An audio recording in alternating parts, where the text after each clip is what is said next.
we're spending all this money on an awareness campaign, and we can reach the potential, which is 10.8 million online banking users. So it's a huge market to go for. So maybe instead of just trying to cash in right away, we can grow our market first to try to get a bigger share before we try to cash in. Cons are that there's an increased cost, obviously, for the marketing expenses. There's reduced profit margins since we are losing out on the additional revenue we could make it by hiking the prices a little bit. And so it's possible cons. But to get a better idea of this, let's actually take a look at the financials. That's the next slide. All I really want to highlight from this slide is that currently this is about the average users, the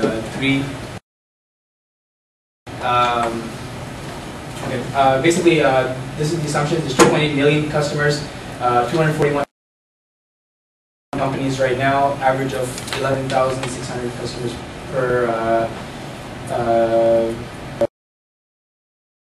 basically company. This was given.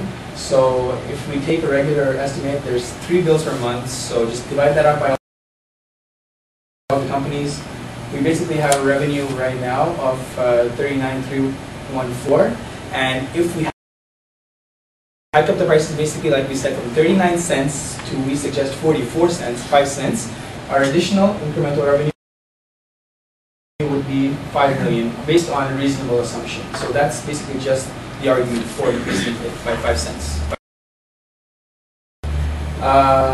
And of course, premium services would be on top of this, but this is just the baseline that we want to work with. So based on this, our recommendation is a little bit mixed between the first alternatives that we gave you. Is to increase the market share through promotional campaign and to increase the revenue through a strategic premium pricing, not just across the board, but through premium pricing, which I'm actually going to pass on to Khalil to explain to you a little bit. Thank you, Rashid. So once we look at our recommendation, the fact that we want to further improve EPOST as a business, we obviously know that we have things going for us. And that gives us an advantage when we look at our implementation, that we need to determine what we want to do with what we have now. So thinking about our plan, we separated into what we want to call a planning phase, development phase, and execution phase. The planning phase would be short term, 0 to 4 months. We need to see what exactly we want to do, hire the necessary people in order to achieve our goal. We see that we need to hire VP product development. We want to expand our services. We want to expand our brand image. We need to provide new services. This VP product development will have under him some marketers and some programmers. These marketers are going to be experienced online marketers who know how to keep people on their website, how to create a community online. The programmers are there to put down the code. We say 4 to 8 because since we want to start out with several different recommendations in terms of new products, we need to know what the programmers are capable of. So we'll adapt accordingly. We need to create alliances. As of now, we have some small, we have medium and large businesses sending bills to our customers online and paying us 39 cents. We need to continue to expand this by creating alliances. We need to further expand, for example, with companies like Quicken and QuickTax, which are firms that help you do your taxes, and we can link them by through our portal and have them file their taxes online through these services. Federal government, what a better opportunity to leverage this 2.8 million users we have registered than have the federal government throw in surveys, obviously have them as a contact, as a liaison, because there's not really a point where the government can go meet the users online and get actual results that would help us further our business.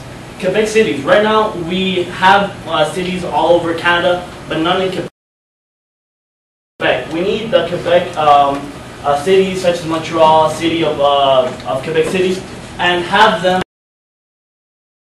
give their have their input, have their backup, so when we develop new services, they can promote as well. Right now, our EDPP, as you know, is our electronic data payment and presentation system. Right now, we have HTML and AFP. It's advanced function printing. This is how the companies send us their information, how we relay them on to our customers. We need to make it more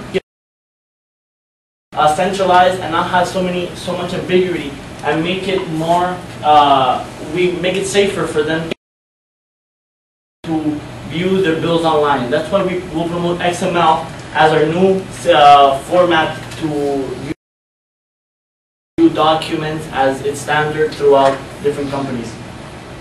So we recommend you to switch your server.